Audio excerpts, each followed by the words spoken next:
Diz assim o texto: ouvistes que foi dito, olho por olho, dente por dente. Eu, porém, vos digo, não resistais ao perverso, mas a qualquer que te ferir na face direita, volta-lhe também a outra.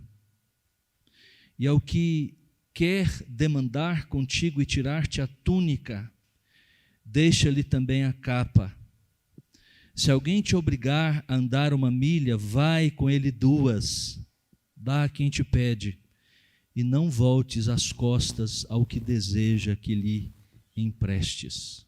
Deus nosso Pai, tua palavra está aberta, lida, vamos refletir, vamos estudar a respeito dela, deste tema que está inserido nesta pequena porção. Rogamos que, Senhor, tu fales conosco, o Senhor esteja presente, operando aqui nos corações, nos nossos corações, daquele que fala, que tem a responsabilidade de pregar, de expor, que ele tenha a unção do teu Espírito, os meus irmãos que ouvem, os seus ouvidos, os seus corações estejam preparados para esse grande desafio que a tua palavra lança diante de nós, em nome de Jesus, amém.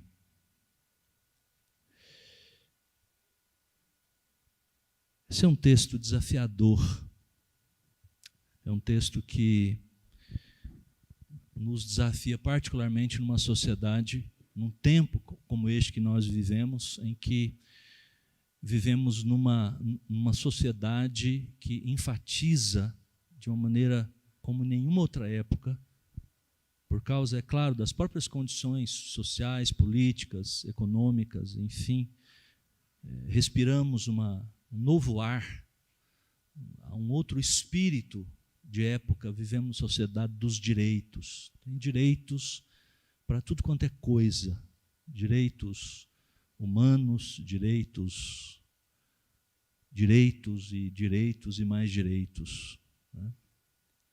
Claro que temos responsabilidades, isso pressupõe, sem dúvida alguma, mas não é isso que nós resumimos, não é isso que nós conseguimos ouvir como resumo do pensamento atual, na nossa sociedade. É uma sociedade que reivindica direitos, que percebeu que ser humano é ter direitos.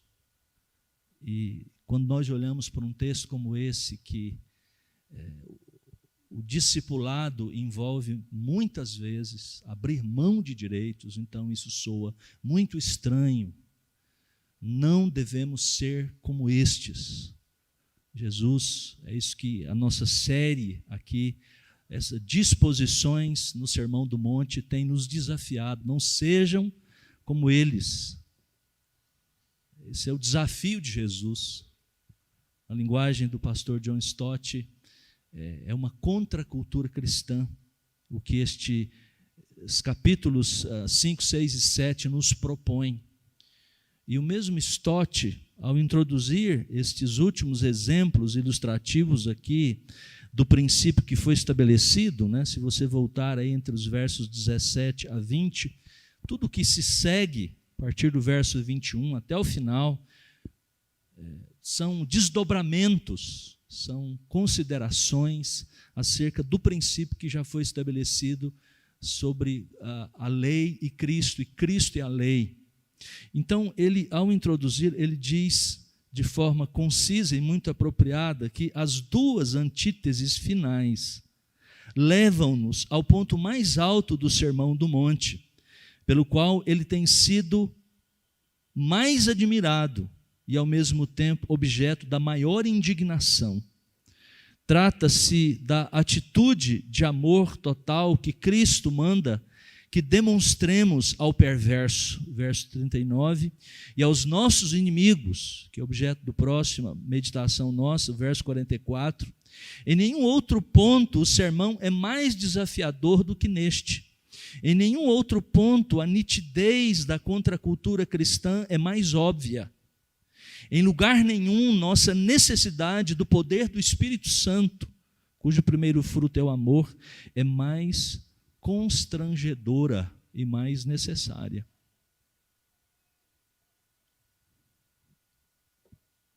nos versículos 38 a 42, o texto que nós lemos, encontramos, então, como já mencionei, a quinta ilustração apresentada por nosso Senhor Jesus Cristo acerca de como a sua própria interpretação da lei mosaica, da lei de Moisés, contrastava com a interpretação dos escribas e dos fariseus. Todas as ilustrações apresentadas podem seguir, como a gente tem olhado aqui para elas, numa estrutura tríplice.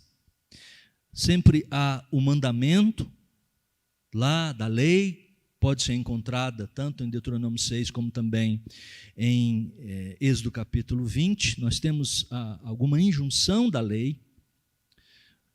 E depois nós percebemos de alguma maneira, pela expressão ouviste o que foi dito aos antigos, essa expressão antigos tem a ver com algum tipo de concepção, de interpretação, ou acréscimo, inclusive, em palavras mesmo, como nós vemos em alguns casos, nem sempre, mas muitas vezes, como é o caso aqui, é como a sociedade em volta, nesse tempo, entendia algum mandamento, porque eles foram influenciados, o pensamento das pessoas influenciados por algum tipo de interpretação, de costume, de apresentação dos escribas e dos fariseus. E aí, por fim, em terceiro lugar, sempre nós vemos então uma palavra de Jesus dizendo, eu, porém, vos digo. Ressaltando que quando Jesus expressa dessa forma, ele não está se contrapondo à lei de Deus, mas se contrapondo ou questionando ou indo contrariamente a essa interpretação dos escribas e fariseus, dos antigos, e que, de certa forma, tinha sido encarnada pela população, pelas pessoas.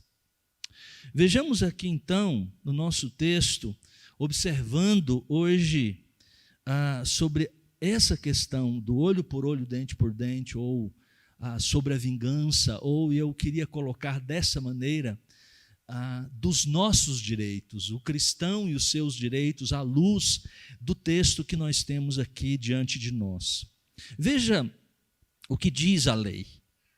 A declaração do Antigo Testamento, olho por olho, dente por dente, você vai vê-la em 3 passagens, basicamente, de uma forma direta lá no Antigo Testamento. Você tem Êxodo capítulo 21, verso 24, nós temos também Levítico capítulo 24, verso 20, e Deuteronômio 19, verso 21, e os comentários que estão em volta desse texto.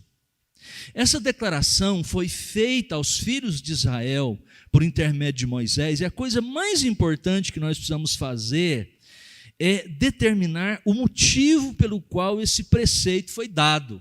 Olho por olho, dente por dente, está lá nas Escrituras Sagradas. Idêntico princípio aplica-se nos casos do adultério, do divórcio, tanto quanto no caso dos juramentos. E é preciso que a gente saliente aqui 2 destes aspectos que são importantes para a gente entender os motivos pelos quais esta declaração foi feita nesse contexto, especialmente no contexto em que a lei do Sinai foi promulgada, os 10 mandamentos e depois as considerações. Primeiro, além de ser uma prescrição, além de ser prescritivo aqui uma declaração para ser obedecida, esta regra é também restritiva. Por isso, um instrumento excelente para eliminar a vingança entre as pessoas ou famílias e até mesmo entre as celeumas, as guerras entre as tribos de Israel, naquele contexto. O intuito deste preceito mosaico era o de controlar os excessos, neste caso particular, e tinha por fim controlar a ira, a violência e a vingança também. O princípio é o da retribuição justa. O ato inicial de violência é retribuído precisamente no mesmo tipo e no mesmo grau. Um olho por um olho, um dente por um dente, uma perna por uma perna e até uma vida por uma vida, mas não por 2 vidas. E aí se entendia que a questão então estaria resolvida. Então, resumindo, a importância disso era para não prescrever o que, claro, tinha a ver com a prescrição do mandamento, mas também de evitar, de restringir, de coibir, de colocar uma espécie de temor nas pessoas, de que a certeza de que se ela fizesse algo errado, ela seria punida, não mais, não menos, mas na mesma proporção. É a lei da retribuição e da justiça. Em segundo lugar, essa lei foi dada ao povo judeu como nação, como uma nação. Não se destinava a ser aplicada por indivíduos, por pessoas, na execução de alguma questão pessoal, mas pelo sistema judiciário da época. Não como o nosso, mas daquela forma. O contexto torna claro, nesses textos que eu citei, de Deuteronômio, de Êxodo, que, sem dúvida alguma, esta era uma instrução para os juízes de Israel. Inclusive, o texto de Deuteronômio, capítulo 17, diz isso claramente, que quem deveria julgar essas questões, na medida em que fossem apresentados os problemas, deveriam ser os juízes, os anciãos e os juízes, que normalmente eram as mesmas pessoas. Deuteronômio 19, 17 e 18. É uma expressão da lex talionis, o princípio de uma retribuição exata, cujo propósito era estabelecer o fundamento da justiça, especificando o castigo que o culpado merecia e limitar a compensação de sua vítima a um equivalente exato e não mais do que isso. Então, dessa maneira, tinha esse duplo efeito de caracterizar a justiça e refrear a vingança. E também proibia que os membros de famílias inimigas, por causa de alguns problemas ali que surgiram entre elas, tomassem a lei em suas próprias mãos por atos de vingança. Agora veja, isso é o que a lei dizia e os motivos pelos quais a gente pode deduzir desses textos que foi proclamada essa injunção, olho por olho, dente por dente. Como agora viam, como a tradição, como esses antigos, embora o texto não nos diga, mas como é que era o sentimento, como é que eles disseminaram esse ensino? Ele diz assim: ouvistes o que foi dito.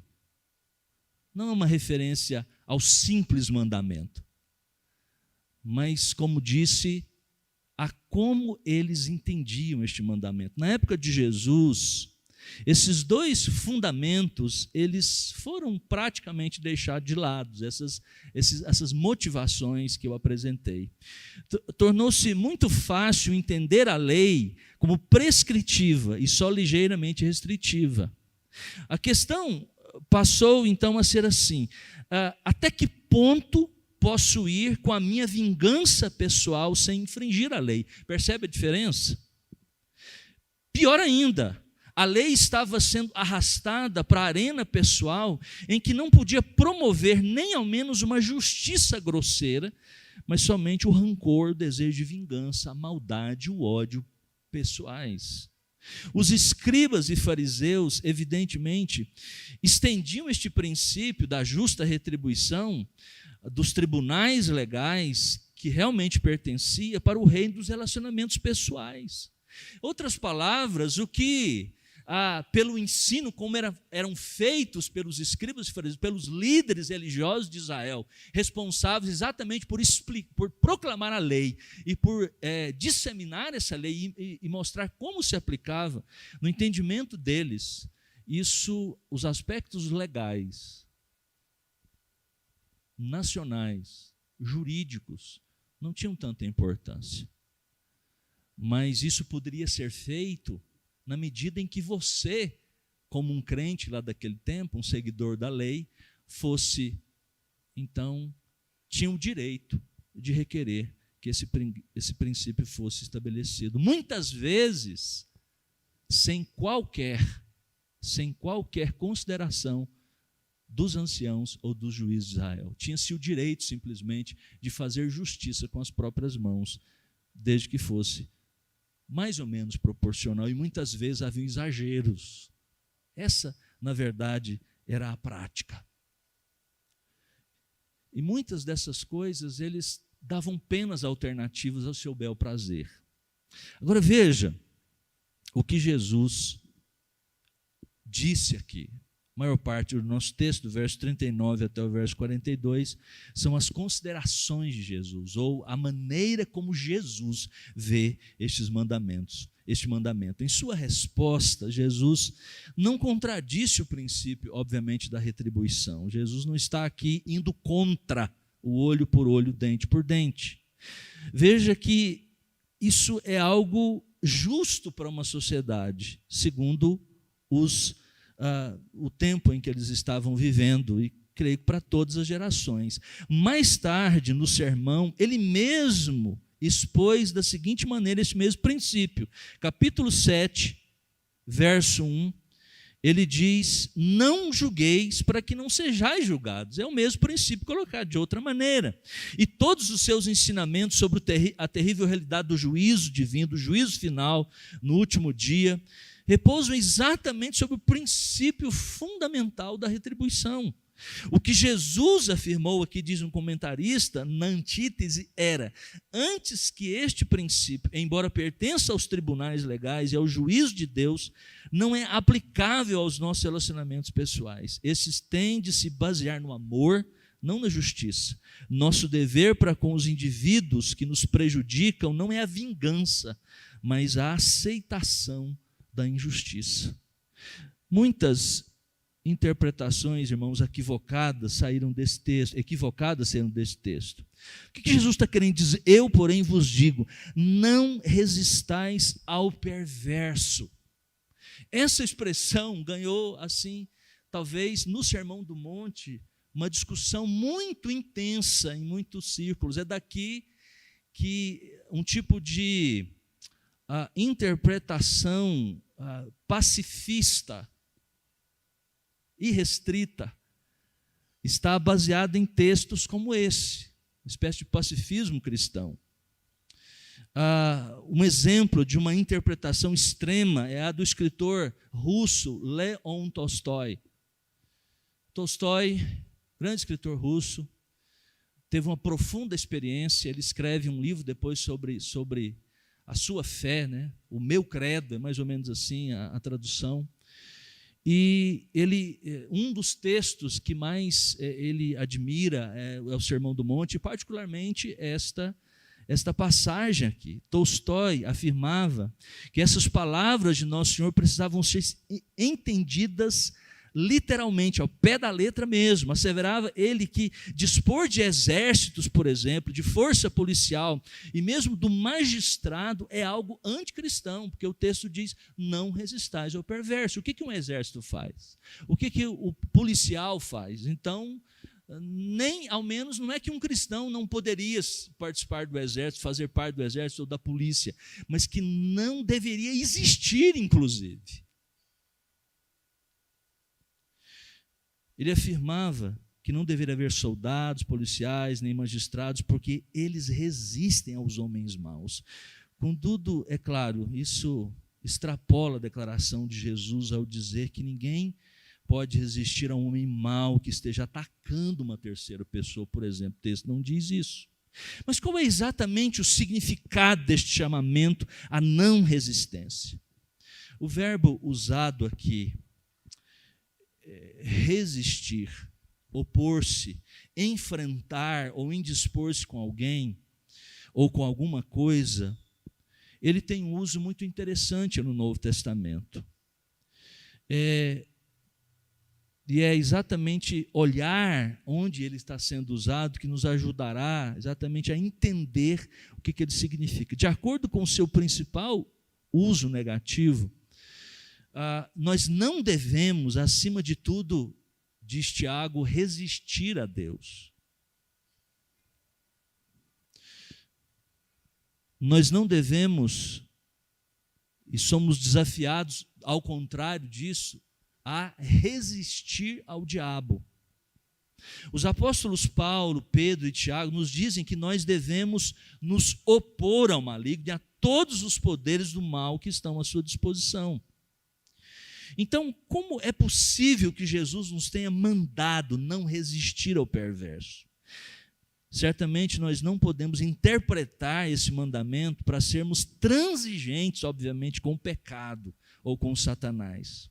A primeira pista para a compreensão correta deste seu ensinamento aqui, irmãos, é reconhecer que nessa locução, nessa expressão o perverso ou ao perverso, nós temos aqui um artigo e também um substantivo que estão exatamente no gênero masculino na língua grega e também na nossa língua portuguesa. Isso faz muita diferença, porque o gênero poderia ser neutro, por exemplo, poderia ser traduzido da mesma forma. A grande diferença é que aqui o Senhor Jesus não está falando do mal genérico, do mal de uma forma geral, como que do diabo, por exemplo, a este nós devemos resistir. Mas ele está falando de pessoas, de seres humanos, de gente que se levanta para fazer o mal, ou seja, o malfeitor. Jesus não nega que a pessoa é má. Ele não nos pede que imaginemos que essa pessoa seja diferente do que é, nem que nós fechemos os olhos ao seu mau comportamento. O que ele não nos permite é uma vingança com as próprias mãos. Nesses versos, existem aqui, é interessante, 4 ilustrações que têm como objetivo mostrar o que Jesus quer dos seus discípulos, ou melhor, não quer que os seus discípulos façam. Esses versículos ensinam que um seguidor do Senhor Jesus Cristo entregou os seus direitos a Deus. Em outras palavras, ele não tem direitos ou honra para defender. Isso é muito difícil, como eu disse bem nas minhas primeiras palavras, porque nós vivemos exatamente numa sociedade que está fissurada por direitos, o que são os meus direitos, o que eu ganho com isso. Essa tem sido a máxima da nossa concepção na nossa sociedade. São 4 exemplos rápidos que ele dá, sem muitas explicações. Cada um deles apresenta uma pessoa que procura fazer o mal para com os discípulos de Jesus. Um batendo na face, outro levando-nos à justiça, a terceira recrutando os nossos serviços compulsoriamente, e a quarta pedindo-nos dinheiro. E aqui Jesus, ao levantar essas 4 possibilidades, que muitas vezes nós somos da mesma forma, de formas com algum tipo de variação, mas que tocam, às vezes, exemplos do nosso cotidiano, se nós pensarmos bem, e que, de certa maneira, faz com que o discípulo de Jesus, ou desafia os discípulos de Jesus a abrirem mão dos seus direitos. É isso que Jesus está falando. Por exemplo, no verso 39, o direito à retaliação. O primeiro direito que Jesus nos ensina a renunciar é o direito da retaliação. É o primeiro dos 4 direitos listados aqui, e embora essa lista não seja abrangente, é suficiente para indicar o tipo de caráter que Deus exige de nós. Jesus disse: não resista a uma pessoa má ou um malfeitor. Se alguém te bater na face direita, volta-lhe também a outra. É um ensino difícil, literalmente tomando, e é claro, e aqui não há nenhuma indicação de que a gente, embora possa aplicar em outros contextos, em palavras, mas o que Jesus queria indicar é que, na verdade, isso pode acontecer em vias de fato. É possível que isso ocorra. Como muitas histórias, lendo alguma coisa sobre esse texto, muitos dos comentaristas citavam exemplos de pessoas que, às vezes, em condições, eram muito mais fortes, com muito mais condições, e tomaram um tapa no rosto, e elas, por causa de Cristo Jesus, da conversão a Cristo, por causa do que elas tinham, do compromisso com Deus, elas perdoaram, elas viraram outra face, em outras palavras. É um ensino difícil, sem dúvida alguma. porque vai contra exatamente a nossa tendência natural. A tendência de insistir em nossos próprios direitos reside profundamente no nosso coração, no coração do homem. E em nenhum lugar é mais aparente do que no instinto humano natural de revidar. Nossa percepção disso é que tão forte que naturalmente tendemos a justificar a retaliação, a revidar, como que zerar o placar. Se alguém me feriu, eu firo também. Ou dar ao outro o que ele merece.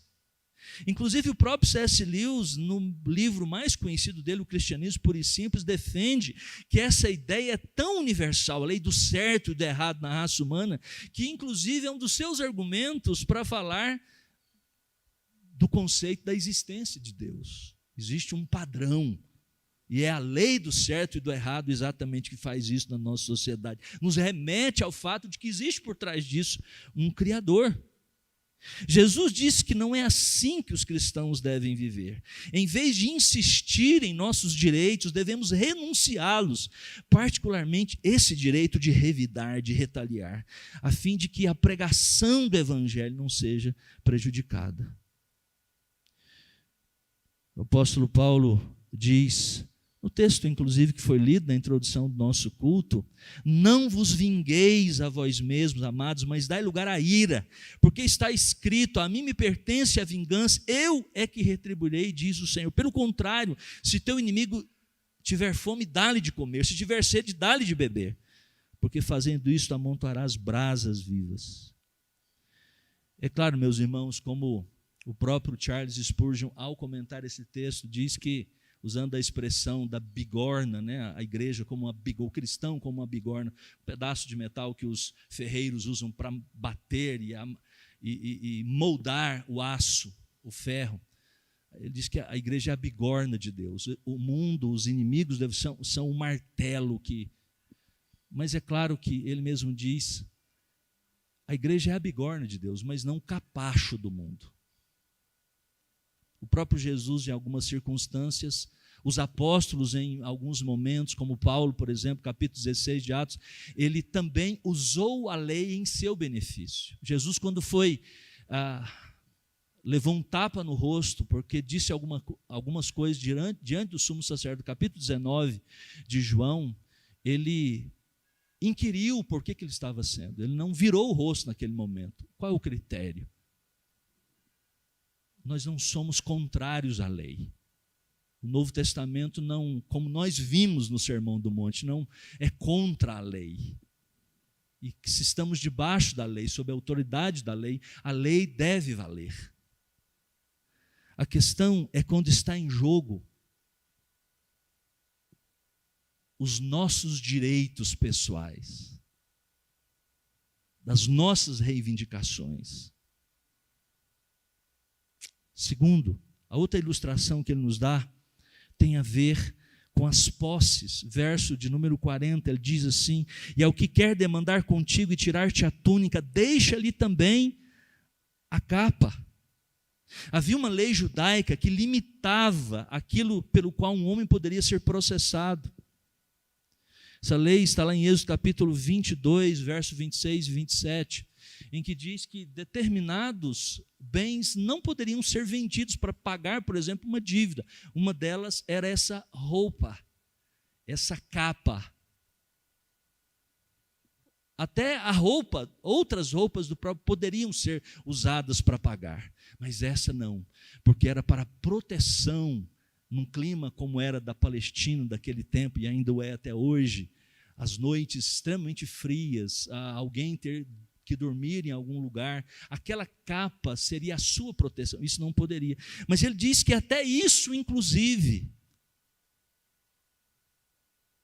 Jesus usa essa ilustração para mostrar que o cristão, o discípulo de Jesus, aquele que é relevante para este mundo, aquele que tem um caráter totalmente transformado, que é humilde de espírito, manso, que nele a obra de Deus foi operada, ele abre mão, muitas vezes, até daquilo que lhe é próprio, que lhe é peculiar, e que é de direito.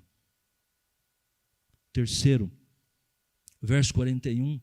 Direito, diríamos aqui, nesse contexto, ao próprio tempo. Ele diz: se alguém te obrigar a andar 1 milha, vai com ele 2. O terceiro exemplo que Jesus deu é o direito ao nosso tempo, pois ele disse: se alguém obrigar a andar 1 milha, vai com ele 2. Esta é uma imagem da qual nós sabemos muito pouco, irmãos, pois vem da experiência de quem vive em um país ocupado. É assim que era a situação dos judeus naquele tempo de Jesus. Era o Império Romano que dominava. Então, em outras palavras, o que Jesus está dizendo é que se algum soldado, alguma autoridade romana mandasse parar o que as pessoas estavam fazendo, eles tinham direito, por ser um país que estava dominando a população, a mandar, a fazer qualquer coisa, e eles deveriam fazer. O que Jesus está dizendo aqui, isso era feito, se não fosse feito, iam ser espancados, O que ele está dizendo, Jesus disse, é que se um romano viesse e obrigasse um de seus discípulos a caminhar 1 milha com ele para carregar algum fardo, ele não deveria fazer isso de má vontade, com ressentimento. Em vez disso, ele deveria andar 3 quilômetros a mais com alegria e de boa vontade. Talvez, irmãos, significa que nós não devemos ficar ressentidos quando as pessoas nos ligam e ocupam o que nós consideramos o nosso tempo muito valioso, pessoas muitas vezes com carências, com necessidades, e elas querem simplesmente conversar. Somos sobrecarregados com o trabalho, muitas vezes, de outra pessoa, somos mandados para uma atividade, muitas vezes, sem importância, como disse alguém, Dr. James Montgomery Boyce, ao aplicar esse texto. Quando estamos no meio de algo que consideramos importante, devemos fazê-lo com alegria, como para o Senhor. E por último, a última ilustração, direito ao próprio dinheiro, verso 42, dá quem te pede, não voltes as costas ao que deseja que lhe emprestes. Por fim, disse Jesus, nós devemos abrir mão do direito ao nosso dinheiro, pois Jesus disse, dá quem te pede, não voltes as costas ao que lhe deseja que lhe emprestes. A questão aqui não é, irmãos, a sabedoria ou a tolice de emprestar dinheiro a todo mundo que venha pedir. Provérbios 11, 15, 22, o livro de Provérbios tem muitos conselhos sobre essas questões do dinheiro, a quem emprestar e não se tornar fiador, coisas dessa natureza. Não significa também dar todas as vezes a um mendigo profissional, por exemplo, do tipo que gasta tudo que você tem com bebidas, com droga, coisas dessa natureza. Está falando de uma necessidade genuína. No entanto, ensina que devemos atender essa necessidade. Na verdade, a instrução é exatamente a mesma que nos foi dada por João, que escreveu na sua época. Ora, aquele que possuir recursos deste mundo e vir a seu irmão padecer necessidade e fechar-lhe o seu coração, como pode permanecer nele o amor de Deus? Filhinhos, não amemos de palavra, de língua, mas de fato e de verdade. 1 João capítulo 3, verso 17 e 18. Talvez, irmãos, poucas coisas que revelem a verdadeira profundidade do nosso cristianismo, tão claramente quanto a nossa atitude em relação ao dinheiro. É um dos critérios que certamente, se alguém tem debaixo da autoridade de Cristo as suas finanças, o seu dinheiro, e entende muito bem os propósitos para os quais Deus nos dá essas coisas, quaisquer que seja, em qualquer quantidade que seja, realmente sabe o que é o senhorio de Cristo. O tema central desse verso é: Cristo não tolera a atitude mercenária, avarenta, mesquinha, o que é análogo financeiro da interpretação legalista do olho por olho, dente por dente.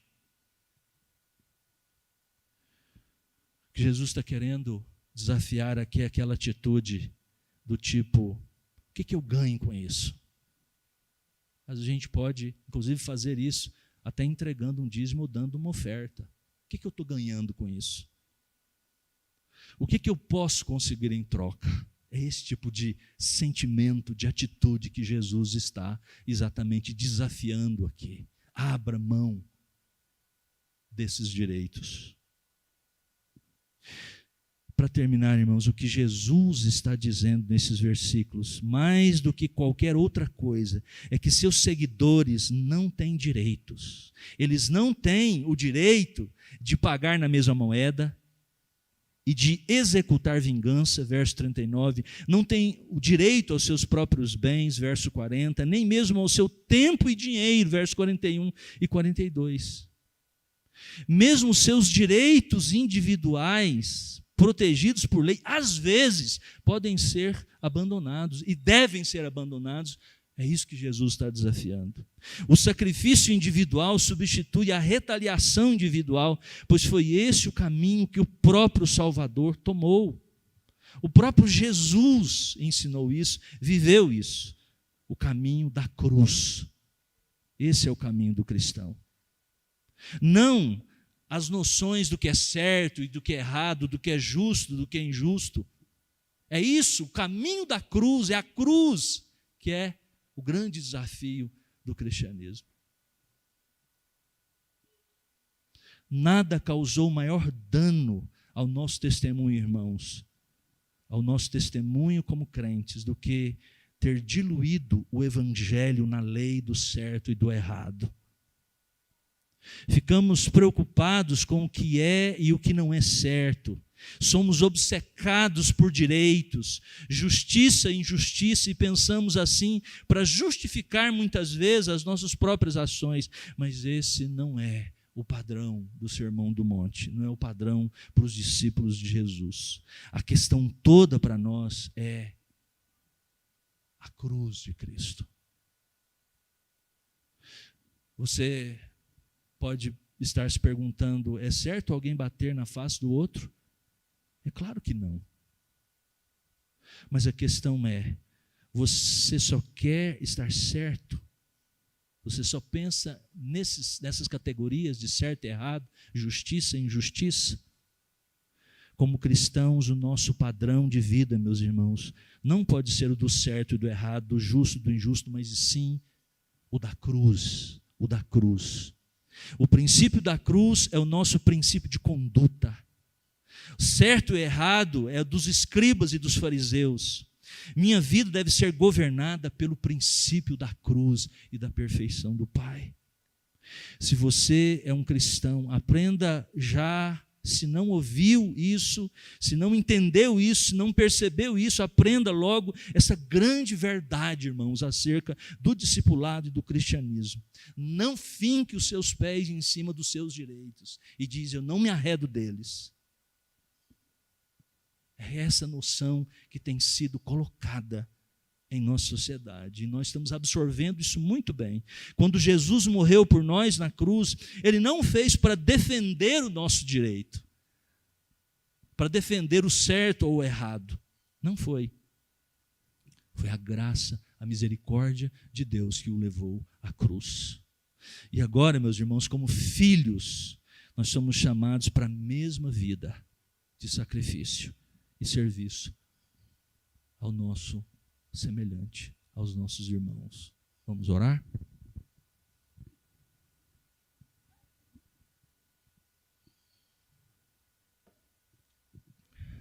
Querido Deus e Pai, nós estamos diante do Senhor agora. Tua palavra foi proclamada, exposta. Nós pedimos que haja resposta da nossa parte. Primeiro, haja arrependimento, reconhecimento de que nós estamos muitas vezes muito mais preocupados com o que nós ganhamos, com os nossos direitos, com o que é certo, com o que é errado, do que com a essência da nossa própria fé, do nosso discipulado, que é aquele que morreu numa cruz, nos chamou para negarmos a nós mesmos e tomar a cruz todos os dias. Abençoa-nos, Senhor. Abre os nossos olhos, nosso coração, para que nós tenhamos disposição nessa manhã para te obedecer e pôr em prática. Em nome de Jesus. Amém.